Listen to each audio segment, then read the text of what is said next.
In terms of strength, so I had very strong success as an SDR. I think a lot of it came down to my kind of natural ability on the phone. So I did B2C sales for the best part of 6-7 years.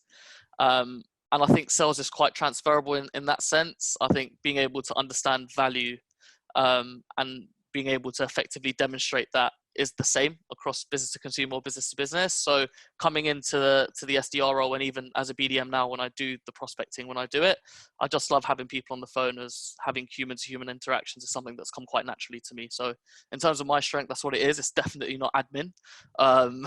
For a lot of you admin people that are watching this, yeah, so a little bit more maverick, if you like. Yeah. I'm glad you finished off the sentence of my natural ability with actual like tangible things that people can take away, because that's the worst case scenario for a guest. Yeah, I'm naturally good at this. I don't think they can take anything from that. But I think the fact that you're taking, you know, relevant work experience prior in a consumer environment and translating that is certainly valuable. Just next up, we got Madison. I'm delighted to invite our first US based guest. A bit of history with respect to Madison. I always talk about her approach to me personally on behalf of the business that she works for, Gong. Probably 8 to 10 interactions over LinkedIn, some more over email over a period of, say, 3 months. And one of the things that I most liked about her approach was the variety, the personalization, and the fact that even though there were multi-touches, it really didn't feel like I was in a kind of automated or self-generating cadence. And so when we had the opportunity to invite someone from the US on, she naturally sprung to mind. Just to start with, Madison, and for those that don't know, who are Gong and what do they do? Absolutely. Well, first off, thank you so much, Callum, for the kind words and for having me today. I have to say I'm a bit jealous that you guys are heading out for a gin and tonic soon. We're just sipping on my morning coffee over here in California, but got a great day ahead. So Gong, we are the leading revenue intelligence platform, and what we do is we capture all of your customer-facing interactions, whether that's phone, web conferencing, or email, and then we deliver sales and sales leadership actionable insights into what's really going on within their customer-facing teams, their market, and their active pipeline. So really like helping sales leaders right now, especially understand how their client base is responding to everything going on, how they can help their sales team sell more effectively, and make sure that deals are crossing the finish line. Sure. And you pretty much translate the conversations that people are having day to day, whether that's on cold calls or on demos, into, I suppose, tangible data that people can actually use to make better decisions about how to position their product, those kind of things. Mm-hmm. Yeah, absolutely. So we're recording, transcribing, and then analyzing, like you said, all those customer-facing conversations. And as Saif mentioned, lots of the best salespeople, aren't the best at admin work or entering notes into CRM. So that's kind of where Gong comes in. Instead of sales leadership, or you having to go back and rely on notes in your CRM that may or may not be there, or may be biased or 2 months old, you can have insights and data straight from the voice of the customer or the conversation that happened 5 minutes ago, an hour ago, whenever it did. Sure. And so we had a lady on from Sales Loft the other day, and one thing that she was armed with was just so much data about prospecting. And I would imagine that as a staff member at Gong, you're the beneficiary of the data that other people generate for you. So I assume that for all salespeople, it's been a trying period. You've had the benefit of that kind of data running in the background. So how are you leveraging that in your own sales process, and what are the kind of key things that you've taken from the last few months to help your prospecting? Yeah, that's a great question. And I got a chance to listen to that webinar you did last week, and Sales Loft is great. We're always sending Jeremy Donovan's little snippets of this is what's working right now in our Slack channels and everything. As far as Gong, yeah, we have a great data team, and we're always posting, if anyone's familiar with Gong Labs and Devin Reed and all of their content. But I think it's been really helpful just from an SDR perspective to understand, as things have changed so quickly, both for good and bad, and kind of up and downs over these past few weeks, just where things are trending as far as even mentions of COVID, that word, or pandemic, or things like that on calls, how that trended. At first, it was a huge spike, and a huge spike of people talking about locked budgets, or meetings that were dropping, and just seeing the data and like the graphs trending as far as even on Gong's own calls, how that was being brought up. And then seeing that as time went on, that gradually decreased and was starting to become less of a factor. So as an SDR and as someone who is doing that outbound prospecting, like gave me a lot more confidence that this isn't something that's needs to be preventing me from going about like positioning my value as they normally would, even though I'm still repositioning it to address like the changing needs, but really understanding like how this has affected like what clients are saying on calls and how I need to then adjust that in my outreach. And you've obviously said there's a negative trend there. Are you seeing things that replace that in a positive light? So if you're not going to say those things, what should you be saying? Yeah, absolutely. So at least like in the beginning, Gong was seeing when I know California and San Francisco Bay Area shelter in place like was right in the beginning when that first happened. And even as an SDR, like on the front lines, it was a huge spike in like, do not call me, don't talk to me. I think like you said in your past webinars, there was a huge kind of like ambulance chasing kind of crisis mode with that. Now that we're past that, it's really more about just how we've pivoted our messaging and how we can reposition. So for Gong specifically, whereas before it might've been maybe more about a focus on how Gong helps you ramp new reps or shorten time to value, or like that coaching and deal piece. Now we're focusing more on delivering broader market intelligence, more to the C-level suite. And like we always offered that before, but it's more just how we're going about who specifically we're prospecting, targeting more of C-levels, because we know that they're the ones, with the lack of visibility into their business right now. So really just thinking about like,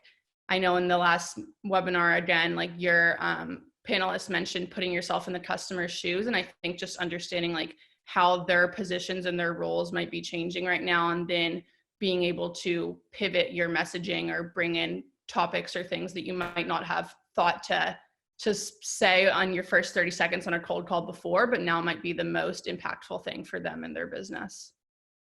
Absolutely. Well, welcome to the panel. Just another address to the people that are guests today. I'd really encourage you to make use of the chat feature.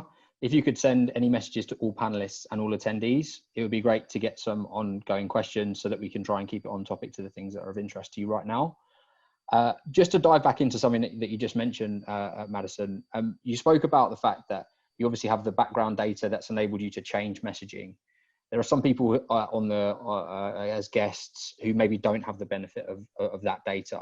I've always seen that SDRs, when changing their approach, often they're quite quick to make a decision about whether or not something is working when you've changed.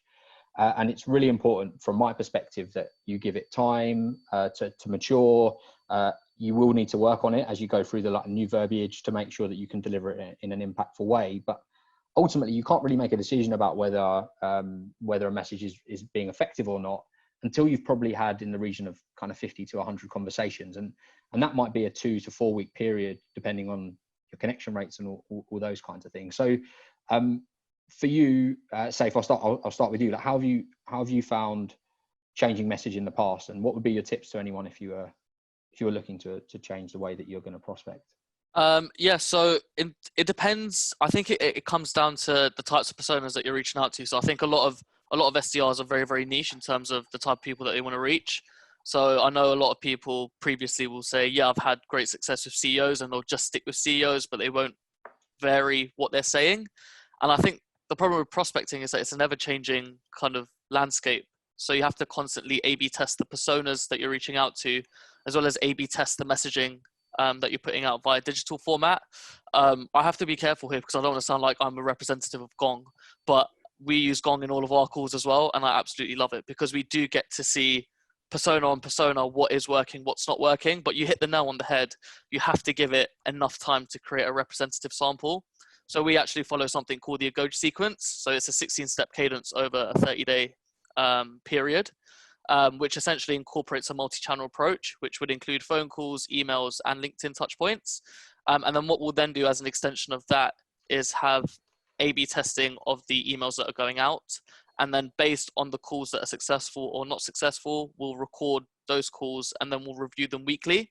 So yeah, that's kind of the process in which we kind of analyze and refine and perfect Does that answer your question, or have I missed the point? Yeah, no, it does. So actually, I was just Googling what you just said. So AGOGE is the name of the sequence. That's the one. 16 step, 30 days.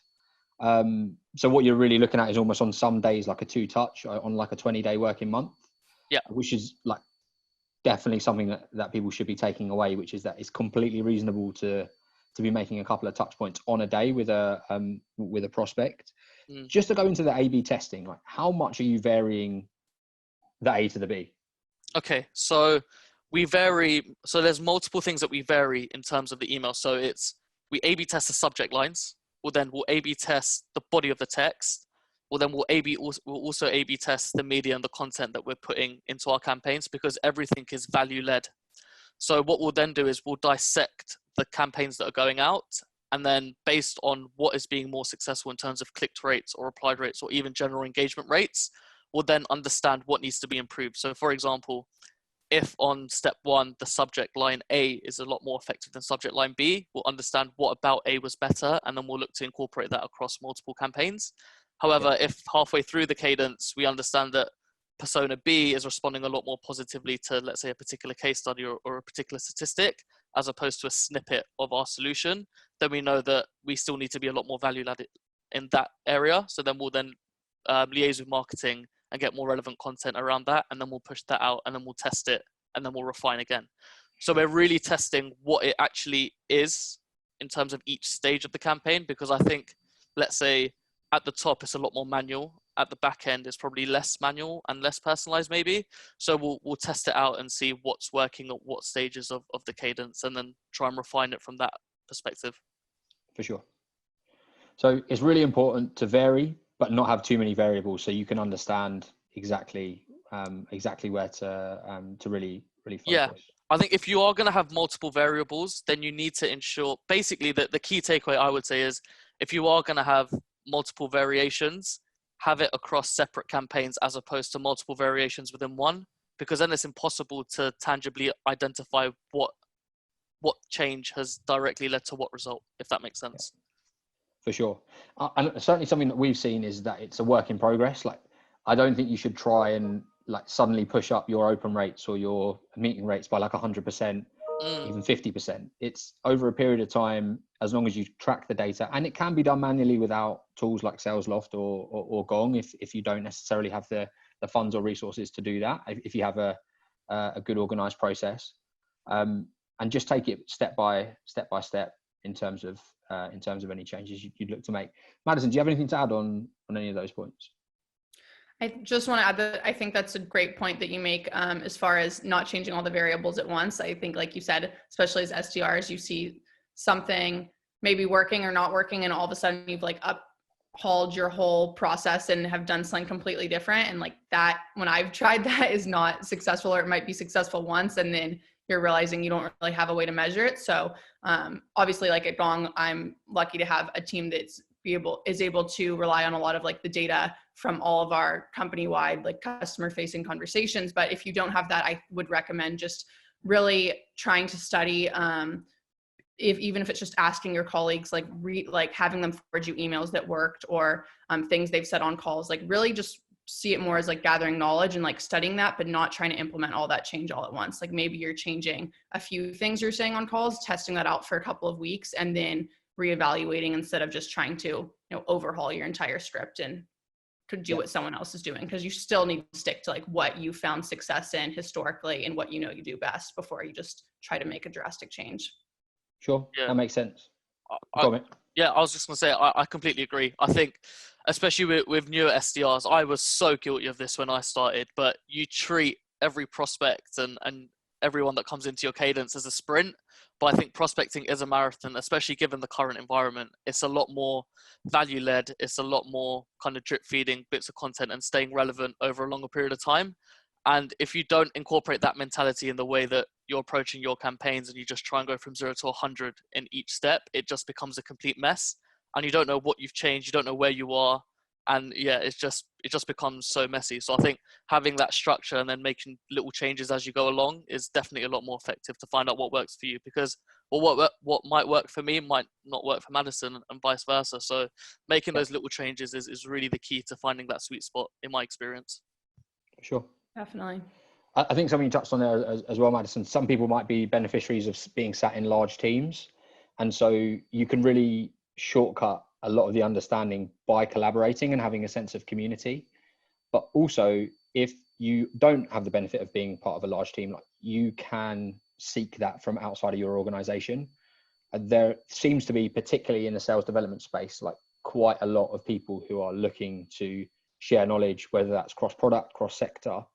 And that will really help for you to accelerate your understanding of different techniques.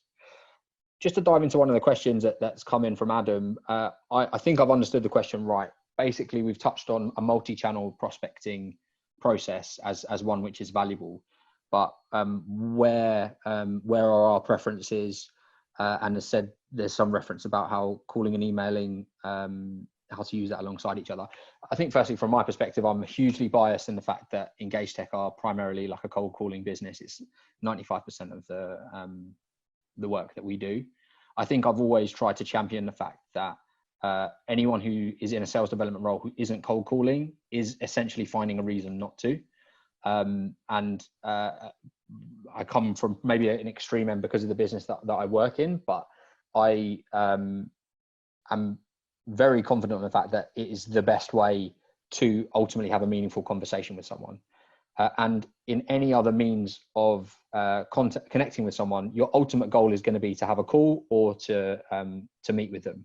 So it might be a little tougher to come by conversations. It might be a little bit more brutal in terms of people telling you, I don't want to speak right now. But it is the quickest way with a prospect to get to the end goal of a meaningful conversation. But I'm also aware that you need to have a multi-channel approach, because not everyone will answer their mobile. Some people are in a lot more of a open mood when, for example, they're scrolling through their LinkedIn feed and a message pops up. So my overriding point would be, if you are prospecting, make sure you're not selecting channels because you don't want to prospect in perhaps more brutal or like tough environments. Just over to you, Saif. I know you've been doing a little bit of video prospecting. I know you spoke to some people at EngageTech about that. So yeah, I'd be keen to put that question to you. Yeah, so I'm a massive caller. I love it. I love getting someone on the phone and being able to have like a meaningful conversation when they don't know you at the start. It helps that the admin's less as well, but I'll stop joking about that now. But yeah, I think you completely hit the nail on the head. I think phone calls are the best way of having a meaningful conversation very quickly, and also video prospecting as well. So we have Vidyard that we use in the form of our Cadences. Again, it's one part of it is standing out from the crowd because not many other people are doing it. But the second way is, I think it's easier to convey a lot more value in a 30-second clip as opposed to an email that will take 30 seconds to read. I think especially when you're prospecting an SDRing, your window of opportunity is very, very small to impress. So phone calls and video prospecting is the way forward for me, follow up by LinkedIn and emails. Yeah, I would agree that video is definitely a great way to stand out. We use Drift, so very similar, but just like that ability to put a face to the name, especially right now when you might not be seeing people all the time, like just getting that personalized touch, but also just showing that you obviously can't just kind of spray and pray in a personalized email or a personalized video. They know that you actually took the time to do the research on them to create that video for them. I find that when people do reply to the video, and granted, there's still plenty of times when you put that time and effort into the video, which is why it's not always as effective as a cold call. And then people will still never get back to you, but it can be a really great way to like show that you're putting effort in and really like earning their time. But I have to agree with Callum with what you said as far as if SDRs or sales reps in general are just finding themselves eliminating a channel because they don't want to do it. I'm completely guilty of that. When this all started, I had gotten pretty comfortable over the past 6 months with social selling, with leveraging a lot of the videos, the LinkedIn connections, emailing, found that, 2 months ago when everything hit, like that was no longer working at all, and kind of was hit with the hard reality that I needed to get myself back on the phone. So seeing even just like on our team specifically, the percentage of demos scheduled, it's gone up like so much from like the percentage that's happening on the phone and on cold calls versus we used to be pretty heavily like social selling and personalized touches there. And we still are, but just realizing that, like you said, quickest way to value and sometimes easiest way to just get that opportunity and get that conversation is through a call. So SDR is just keep dialing, even if you don't always think you want to, it gets better. And I'm already feeling like so much better with making the calls. And Saif, it's awesome that you just like love that. I can tell you like there's like that on my team that just like are so excited to always be on the phones, and it definitely benefits them. Just to dive into, we obviously touched on video. I think you guys said like it makes you stand out at the moment. I'm really conscious of the fact that you won't be standing out in a month or two's time, because the main thing that I'm hearing about in like as like the popular new thing to do is video prospecting. And what will eventually happen is you just join the noise. For example, it's just someone's got 5 videos dropping in their inbox per day. It suddenly like dilutes it massively. I have sent some videos myself and would certainly be of the view that you shouldn't really be pitching. Like the first few I sent were like an elevator pitch and just didn't really get any responses on that. First thing is make sure it's a craft and you need to work on it and you need to improve. Same as the cold calling and the messaging changing and your emailing and understanding how those metrics work. I would be of the opinion that when you could really see value in video prospecting is once you've already had a response.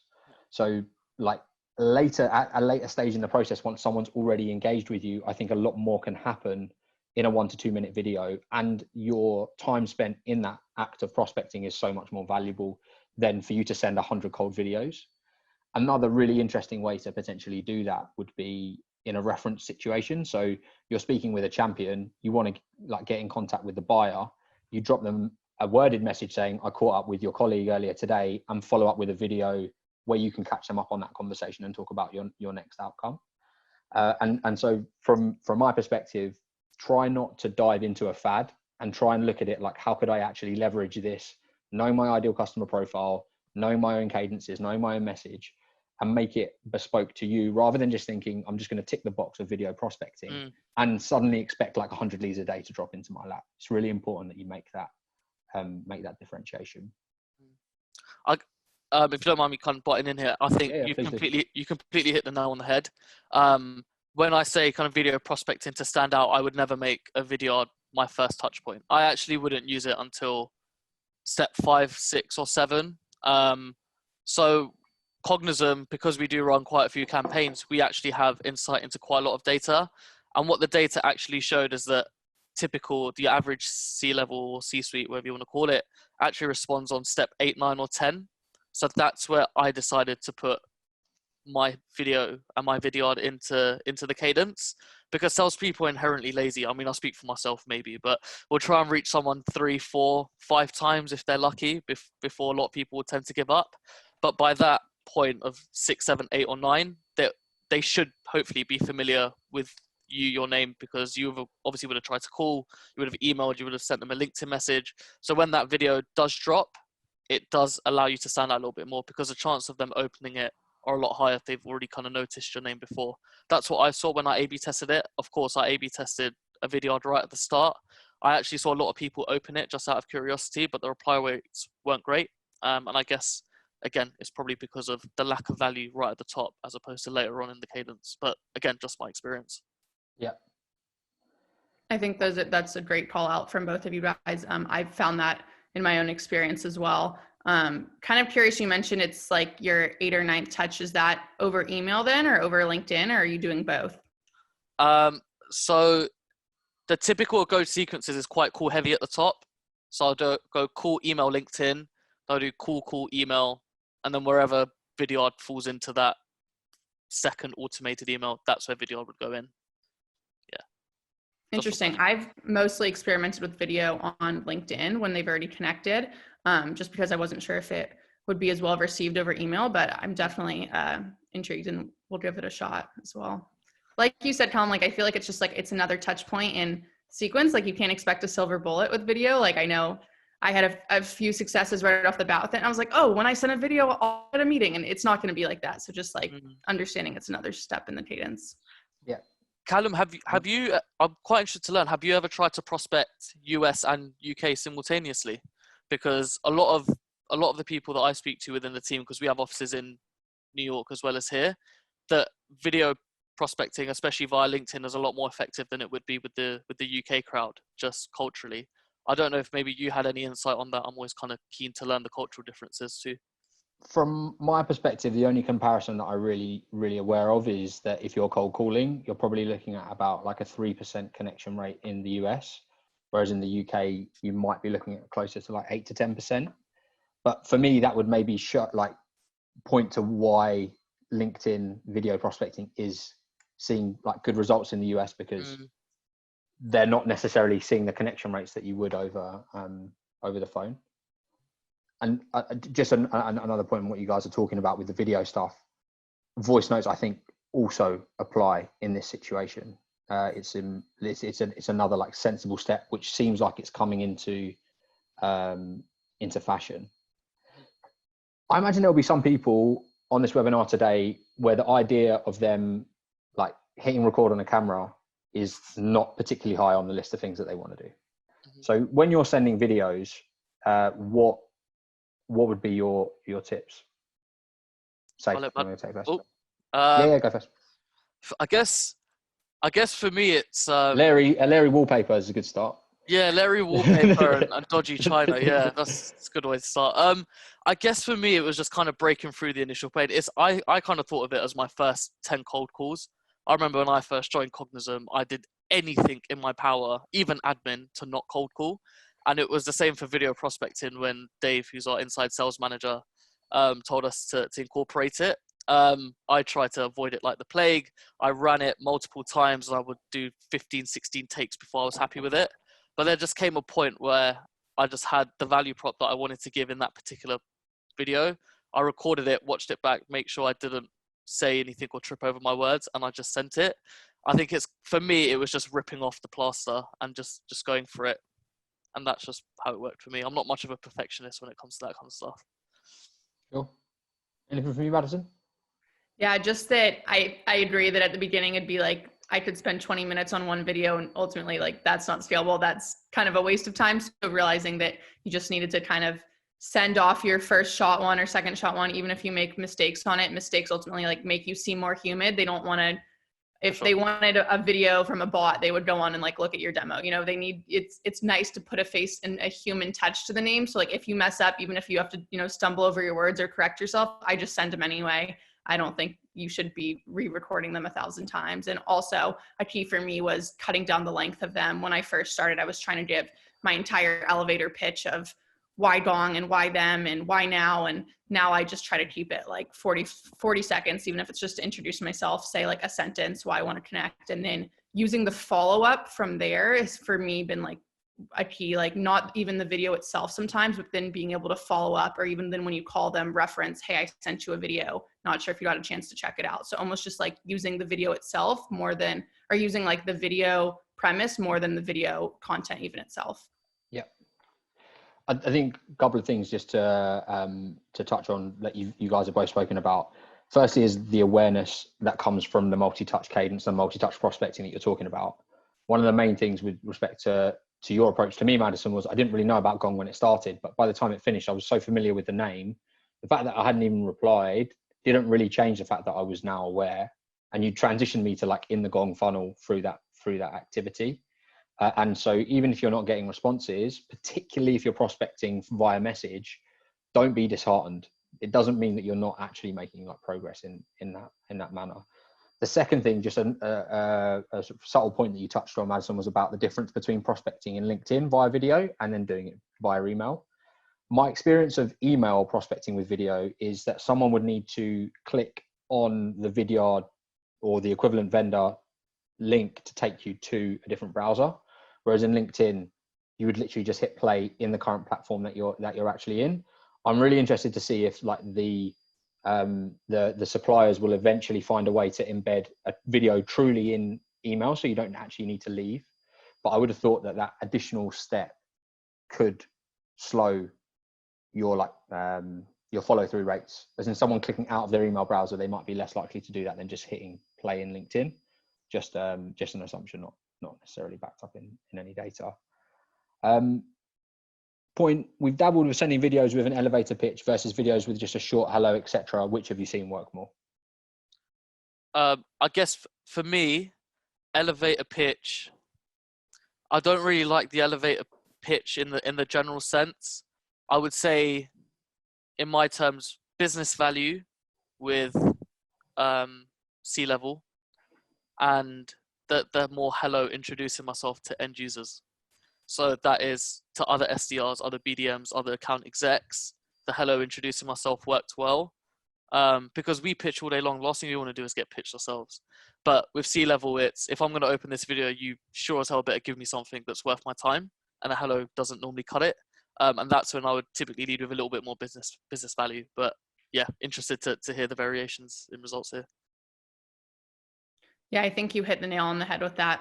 As far as if someone super high up is going to take, a minute to watch a video, you better offer them some sort of value, like you said. Whereas I like that idea actually, as far as reaching out to maybe like influencers, not directly decision makers, but more like other colleagues at other companies to get intel as far as with the video. I haven't done that so much, but I personally think I would respond a lot better to a video or like a friendly introduction versus some sort of pitch over LinkedIn to try to pick my brain for info about what my execs might care about. So that's a great idea.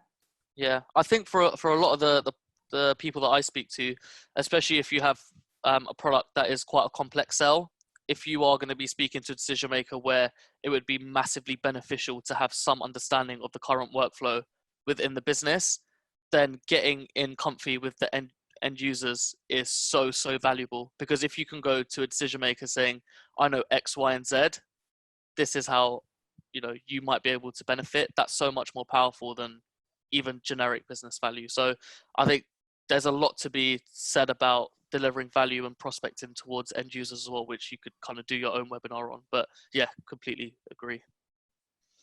I think in answer to that question from my side is no one has really cracked video yet.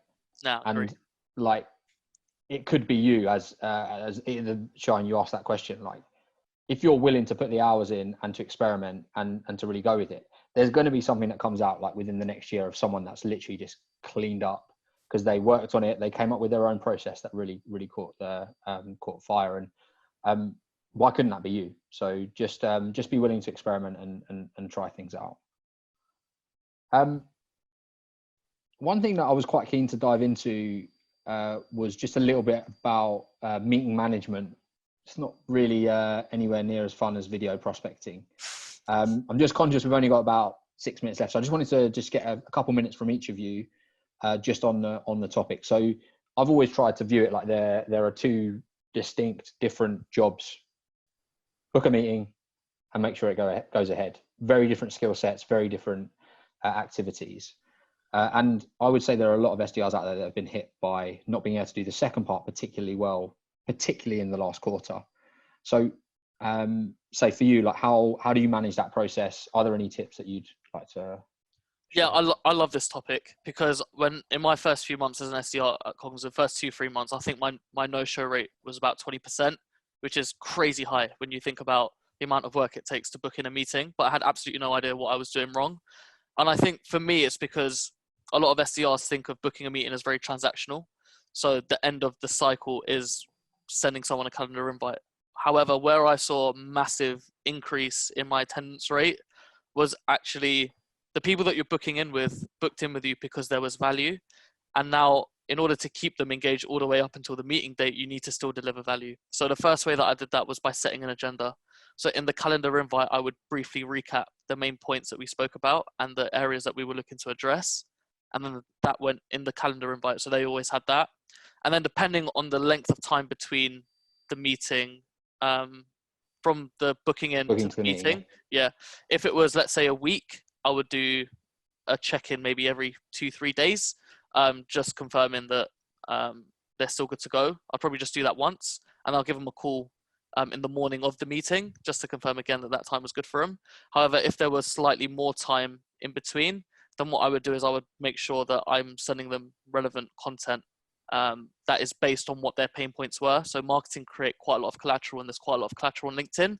for a load of different points. So if there is anything valuable, then I'd definitely be sending those as well. Just keeping the general engagement and keeping Cognism top of mind. But those are typically the main ways that I would have done it. Sure. And for you, Madison?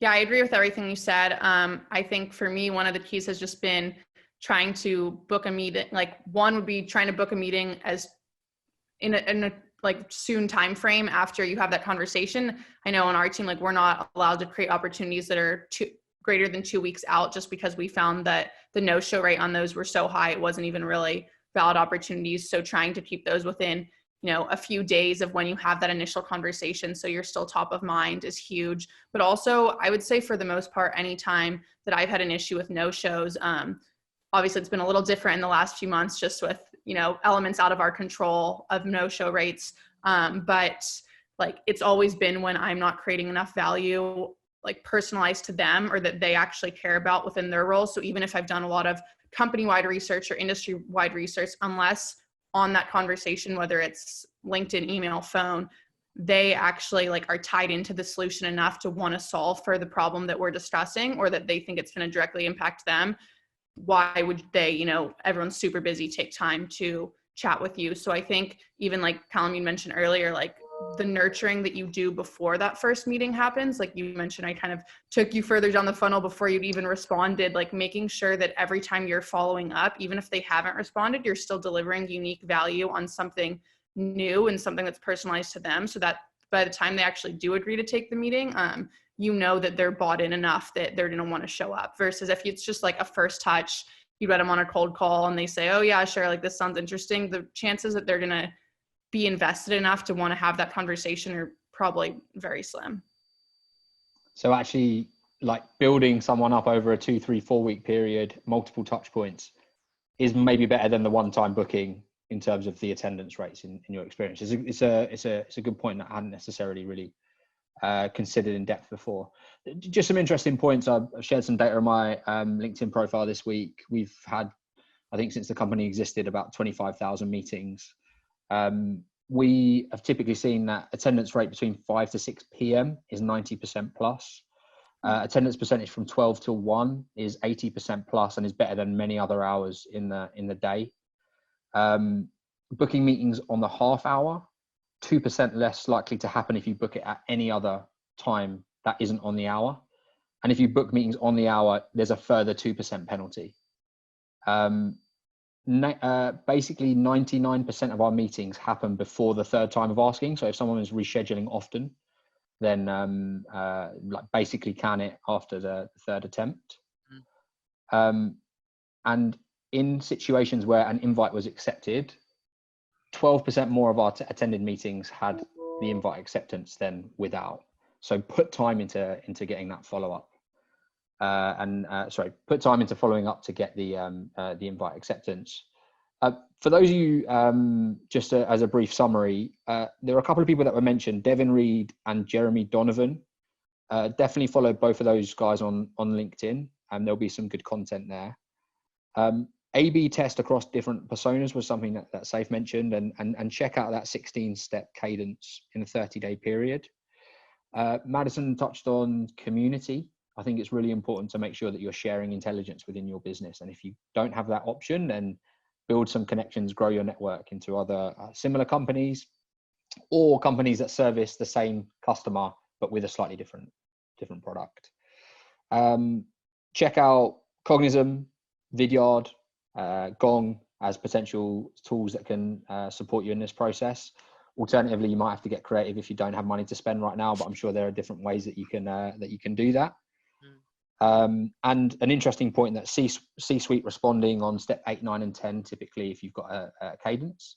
And from some of the data that I looked into the other day, we're typically seeing that the C-suite director level are having a 5 to 8% attendance rate, higher than other kind of job titles. So it might be slightly harder to get those guys and girls on the phone and actually schedule that appointment, but you're going to reap the rewards at the attendance end. Just want to say thank you to both you guys for joining us, some incredibly valuable input. This is going to be available on the YouTube channel for anyone who wanted to share it with any colleagues. But I appreciate everyone joining, and we'll see you soon. Thanks for having me. Yeah, All right. thank you so much. See you later. Take care. Bye. Bye.